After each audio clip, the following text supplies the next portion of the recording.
Now, from the Action 4 studios, Sports Director Clay Williams and Joel Bowling bring you the best in Valley High School football from the week past and for the week ahead. Highlights, analysis, and predictions from all across the Valley. It's time for Sunday Sports Extra.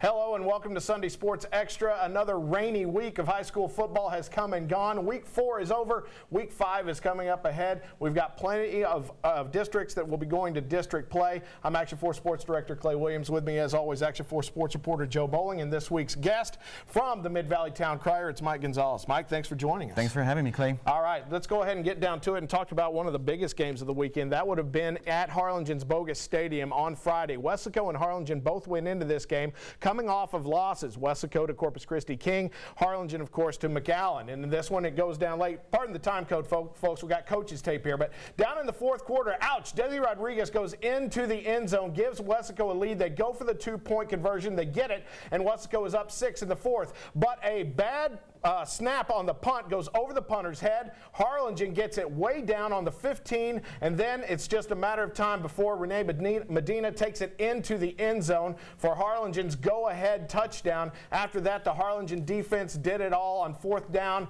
It is the defense getting the sack of Rodriguez again. Harlingen wins it by 1 point. 30-29 is the final. Joe, let's start with you. Who needed this win more, and what does this win do for Harlingen? Well, Harlingen needed the win more, but I'm not sure this is what they needed, this type of win, because I don't think it proved anything. I think you still got Rivera sitting there saying, we had a week to get ready for you, come on down. We got Harlingen South who said, look what we did to Weslaco, and now you can only do this? Oh, I don't know. They needed a win, but they needed a better win than this. Mike, you were at the game. What did you see from the Panthers? I mean, they were moving the ball against Harlingen's defense, just couldn't do it at the end when they needed it. Well, they actually outgained Harlingen 192 to 119 rushing, but knowing Tony V the way I do, I know he's going to come out of it. He's a pretty positive guy. He's especially in non-district games. He's all about productivity, about improving. But this was a game that they had, and they feel like they should have won. It was, it was momentum changing back and forth.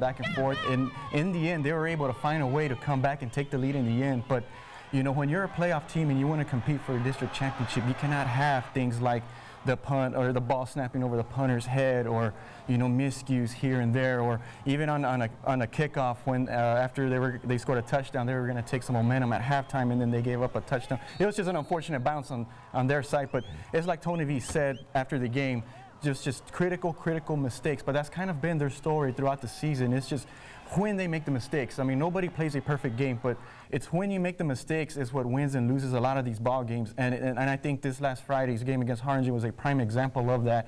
It's just when they made the mistake and it's come back and haunt them.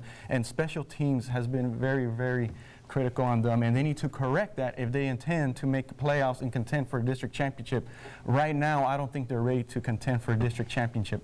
What about Harlingen, Joe? I mean, like you said, Rivera's waiting. Their bye week was gone in week 1. Now they've just got to keep going. Yeah, and the past couple of years when they've been, quote, down, you've looked at their schedule saying, okay, when they get to district, they'll get well. But in this case, they're going to get to district, and there's teams that are looking at them saying you're beatable.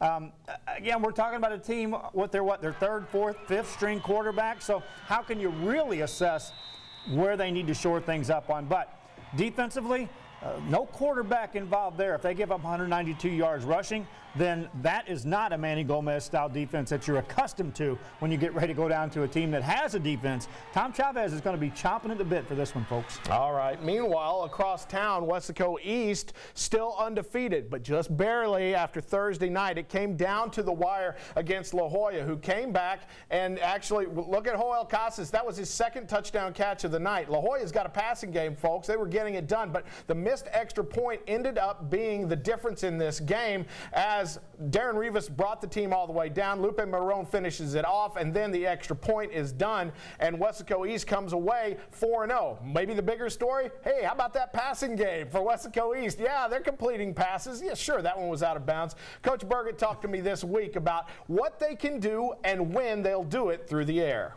But, we're East. we're going to hand the ball off. We're going to hand the ball off. We're going to hand the ball off until you fall asleep, and then we're going to make something happen. So, the passing game, it's there. People are going to find that out. People are going to find that out. And, I don't care what people say. I never have. I'm not one of those coaches that, will listen to people that ain't here in practice. My boss, my principal, if she tells me to pass the ball more, we'll pass the ball more. We gave each other hell about, hey, we're starting to complete passes, so, maybe we'll be a well-balanced team.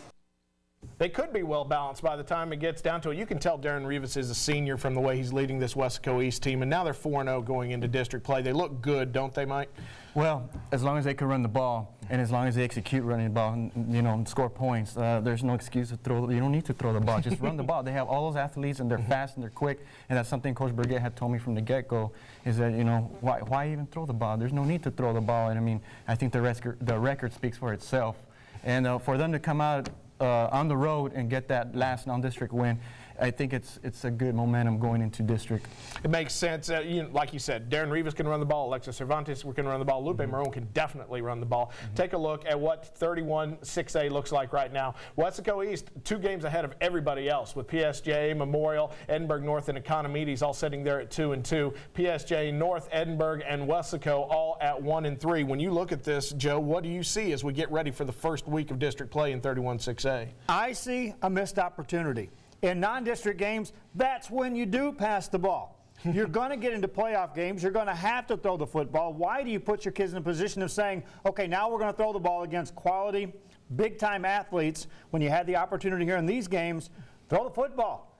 Get it in your system. Get it in your arsenal. But I still see them as a team to beat. Why? Because they can run the football all through the district. But what happens in the playoffs? Will they be ready to pass the ball when they have to? That's a very good point. You got to throw it now. Yeah. I've talked to some people about that. Once the playoffs start, eventually they're going to play against an opponent that's going to make you want to throw, and there's where that passing game would really come in. If you haven't thrown the ball, suddenly you have to. Yeah. Well, 2 teams in 31-6A getting after it this week, Economides and PSJ Memorial, 2 teams once again that love to run the ball. But Michael Gonzalez, a pretty good quarterback for PSJA Memorial. Let's go ahead and make our picks on this one. A big game to start off district play. Mike, who do you see winning this one between the Jaguars and the Wolverines? Well, I'm going to go ahead and pick the Wolverines in this game. I've heard very good things about them. They can throw and they can run and play pretty good defense. And the quarterback, you can't go wrong with his name at all. I love his name. So because of that, So I'm going with the Wolverines. All right. Mike Gonzalez picks Mike Gonzalez to win. I got CPSJ Memorial up front and personal, and I like what I saw. They kind of ran out of gas against a very good Vela team, but I think they're going to win this ball game. Yeah, we'll talk a little bit more about Vela coming up in the next segment, but right now I still like the Wolverines and what they're able to do, and I think they'll get the win at home against Economides. We are coming right back on Sunday Sports Extra. We're going to talk about, how about some district openers, and how about, Ed Couch Elsa. What will they do against the Bears this week? And Vela Sherryland, it's one of the prime matchups we've been looking forward to all year. We'll get a preview from the coach and one of the players next in sports.